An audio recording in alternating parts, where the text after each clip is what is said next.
This is a presentation of the Sports Source Digital Network, presented by Hearthside Bank.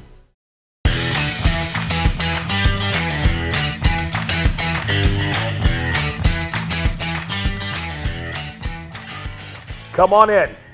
This is the week you've been waiting for right here on the Sports Source Digital Network. Tyler Ivens, Chuck Cavalaris, fist bumps because it's Georgia week. We will have your official Volunteers, Bulldogs pick coming up before the end of today's segment. Also, prop bets that you might want to sink your teeth into. But Chuck Cavalaris, we read the comments. People love it when we just dive right in. Yeah, there are two massive SEC on SEC conference openers for a lot of these programs, and I want to get started with the first one that's actually quite interesting.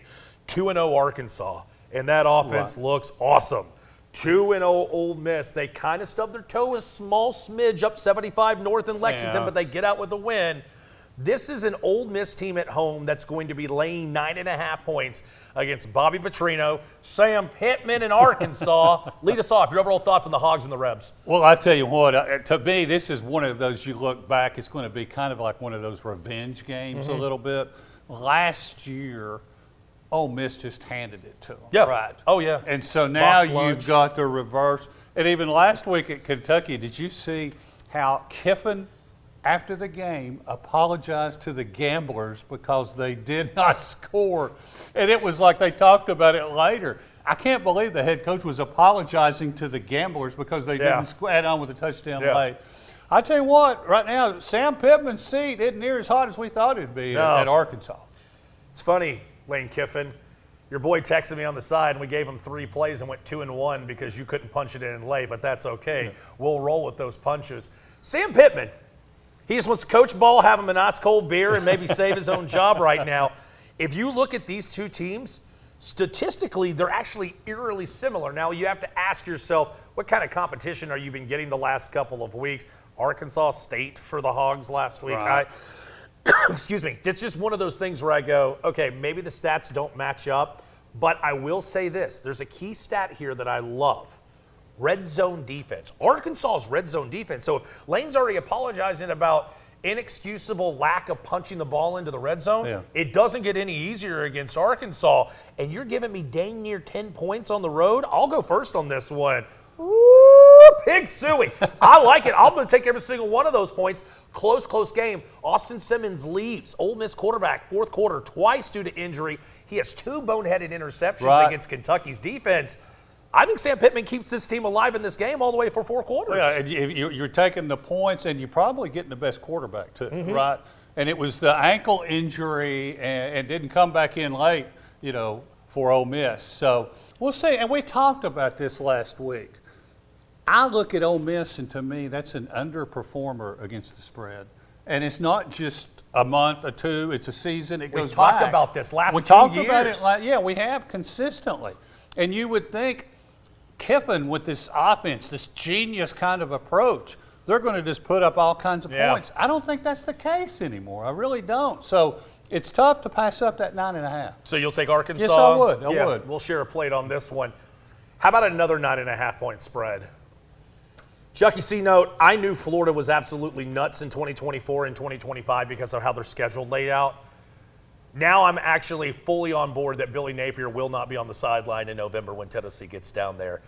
And the gauntlet, it's already begun after losing to Alex Golish in South Florida last week in Gainesville. Now, your consolation prize, you get to go to Death Valley for a night game against number 3 LSU. It's a 9.5 point spread again. Right. Dare you even toe the waters of this matchup? Well, then if you do, you're looking at the bounce back factor, right? Yes, it's the only thing. Yeah, that you're looking at Florida really couldn't play much worse or any worse. But Death Valley at night, I looked it up, man. LSU at home at night is a 79% winner. During the day, 63% winner. So they're tough either way. But then that's one reason I actually think this line could be a little bit higher than 9.5. Yeah. So I bet we'll just see. But if it starts going south, it could go south in a hurry on Florida. And remember, this was one of their really marquee wins last year that helped turn that whole thing around when they upset LSU. Yeah, it's funny too because You now have got Tennessee fans that are taking a closer look at a certain depth chart at the University of Florida. If you don't know who the backup quarterback is for DJ Lagway, by no means do I believe that they're anywhere close to benching DJ Lagway, but perhaps maybe a familiar name that Tennessee fans are close to or were once close to. I think that there's a chance that this gets very ugly very, very fast. I don't blink, and I think that this number is going to move over double digits before kickoff down in Louisiana. I like LSU. I like LSU a lot. I'm talking crime scene, murder, messy, quickly. Your thoughts? Like we said before, I really don't see it going the other way. Garrett Nussmeier at quarterback. And we've said this, remember we said this earlier, LSU had terrible defense, terrible secondary last year. They went in the portal, one of the top 2 teams in the portal in getting talent, filling needs. They also had a top 10 recruiting class. So this, you just can't go same old LSU. Right. They've added some players, including Berrien Brown for Kentucky, that had the touchdown taken away that really was a touchdown last week. I just don't see, unless LSU lays a total egg that you wouldn't expect, how it's even that competitive of a game in the second half. Advent Electric has been providing high-quality electrical contractor solutions for 46 years. From 24/7 emergency electrical services to providing skilled residential and commercial electrical contractors and everything in between. Our expert certified electricians are equipped to help you no matter the size or complexity. Advent Electric, 865-588-0631. And again, thank you so much to the friends over at Advent Electric for bringing action to the table here. Georgia Week, your pick coming up in moments. Comment below. Are we off on LSU Florida? How about the Hogs and Ole Miss? Also, like and ring the bell. More Sports Source Digital Network content across the channel. We've seen the views. We've seen the hours logged. You love what we do, and we say thank you for those. Chuck, I want to dig a little bit inside these numbers because some of these intrigue me. John Pennington does a great job of those ingredients, the inside the numbers. Right. So that made me want to take a deeper dive over the last 4 home games against Georgia. We're looking at just Neyland Stadium, Tennessee against Georgia. We're going to go the last 4 home games beginning in 2017, okay? Tennessee has had ups and downs in production. By the way, if you haven't watched Georgia Austin Peay, if you haven't seen Georgia Marshall, I encourage you to go back and just take a minor peek at what Kirby Smart's team looks like early, establishing the run. Tennessee's going to want to do the same thing.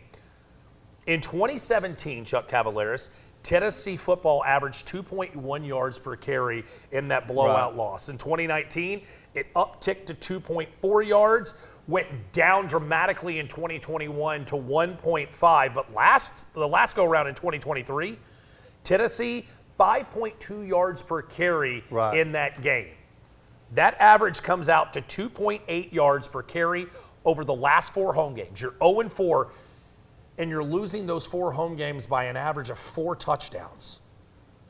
We'll talk about the spread at -4 in moments. Chuck Cavalaris, a prop bet, over under. The Vols averaging more than the 2.8 yards per carry Saturday at Shield Watkins Field. Well, we've seen not just the trend here, but we've seen what Georgia hangs a hat on. Right. We're going to stop the run. We're going to be the more physical team on both sides of the ball. I went back and looked like 2 years ago. Wasn't that the long touchdown run by Jalen Wright? Pretty much right off the bat. Out of the bat.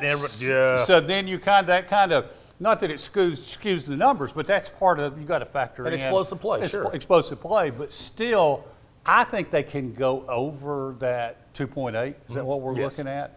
It may be close, but you're. And here's one thing too, and we didn't talk about this as much in some other places maybe. After the game, Josh Heupel said that's the best group of running backs he's had since he's been to Tennessee.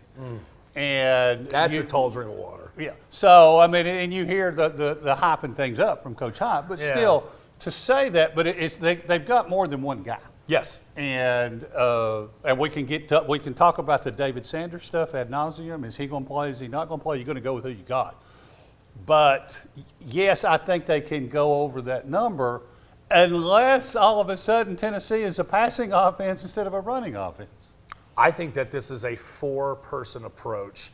I think that you're going to have not only the likes of Star Thomas and Peyton Lewis and Deshaun Bishop, Joey Aguilar's legs. If there's any game where you go, Joey Aguilar's got to make a play on 3rd and 6, 3rd and 5, it's this contest.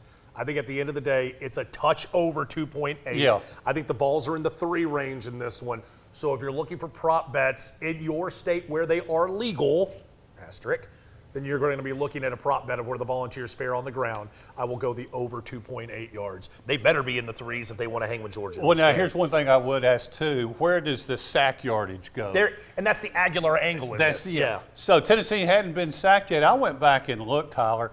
In Tennessee's 3 losses last season, the opponent had at least 4 sacks every game. Arkansas had 4. Ohio State had 4. Georgia had 5. So if Georgia is active and getting after it, I like that. and can get, that's one of the numbers to look at. You hadn't get them up any sacks. Georgia had more than any opponent you faced last year. How does that balance out this year? This thing opened back in June. Georgia minus 7.5 in Knoxville. Whenever they pulled it off the board and then added it back for the start of week 3 of college football, it came out Georgia minus 6.5. At this moment, and we'll tell you, we're recording this on Monday. It's on your video, it's on your channel here Monday to kick off the week. It is currently sitting in some books minus 3.5, others at minus 4. We will take the minus 4 because that's essentially what we're seeing when you put it all together. It's not unanimous, but we'll just say the medium, the middle is 4. Chuck Cavalaris, I'll start with you, my man. Well, I'll Georgia tell you minus 4. what, how much, well, it's going to be the checker and eagle. It's going to be a 3:30. It's going to be game day. It's going to be all of that. But it's hard to look at the series history and think all of a sudden Tennessee's closed enough ground where you have not even been competitive in this game. 28-point average the last 4 home games. So, it just non-existent. You know, you may have the best quarterback this time around. I mean, we'll see about that. That could be a big factor, but I am surprised where the line is. So am I. Does Vegas know something? And that's always the big question everybody always asks. We read your comments. What does Vegas know about this game? Great question.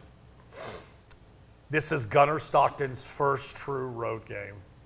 Comes in last year, second half in Atlanta. Can't really say anything about a neutral site game, and then he's been between the hedges the first 2 regular season starts. I think Georgia finds a way to win this game by a touchdown, if not more.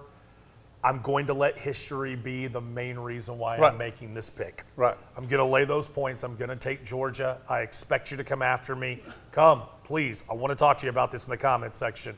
But until Josh Heupel at Tennessee shows me different against this opponent, I'm going to continue the trend, and I'm going to continue to lay these points. Give me the 4, or I'll lay the 4 with Georgia, and I expect them to win this One game. last thing from me. Tennessee's defensive line depth. I think that Still would in be, question. and I think it goes from a question to a concern. Jackson and Boy maybe should be is. back, but he's still questionable, highly questionable. Right, and you were talking about Gunnar Stockton. He was mainly just doing checkdowns, right? Right. I did like you said. I went back and watched some of it. He's mainly just doing checkdowns. He also missed a couple of wide open receivers. I wondered, are they actually holding him back a little in some of that? It was hard to tell. This is going to sound so generic as we come to a close here on Sports Source Digital Network's action. If there is any game where Tennessee needs to have a hot first quarter and get Georgia behind, force Gunnar Stockton to have to throw the ball uncomfortably and make plays, that's where Tennessee wins the game. If Georgia gets to play clock management, run the ball based on their pace, Tennessee's in trouble.